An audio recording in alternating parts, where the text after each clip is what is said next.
মিজানের পাল্লায় সবচেয়ে ভারী হবে একটি আমল। এই একটি আমল যার যত বেশি হবে তার তত বেশি মিজানের পাল্লা ভারী হবে। যদি মিজানের পাল্লা ভারী করতে চান এই একটি আমল করবেন, সেটা হচ্ছে সুন্দর ব্যবহার।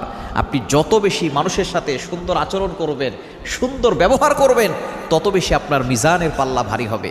ইসলামটাকে ঘেটে আমি যতটুকু বুঝতে পেরেছি, আপনি যত বেশি মানুষের সাথে সুন্দর ব্যবহার করবেন তত বেশি দুনিয়াতে ভালো থাকবেন, আখিরাতে ভালো থাকবেন। নবীজি সাল্লাল্লাহু আলাইহি সাল্লাম এই বিষয়টা খুব বেশি ফোকাস করতেন। তিনি কখনো কাউকে কষ্ট দিতেন না, কাউকে আঘাত করতেন না। তাকে কেউ আঘাত করলেও তিনি চুপ থাকতেন, তিনি হাসি মুখে তাকে ক্ষমা করে দিতেন। নবীজি সাল্লাল্লাহু আলাইহি সাল্লামের এই সুন্দর চরিত্র যদি আমাদের ভিতরে চলে আসে, আমরা যদি মানুষের সাথে ভালো ব্যবহার করতে পারি, আমাদের জীবন সুন্দর হবে, আমাদের আখিরাত সুন্দর হবে। এজন্য আসুন, মিজানের পাল্লা ভারী করতে চাইলে সব সময় সকলের সাথে সুন্দর ব্যবহার করবেন।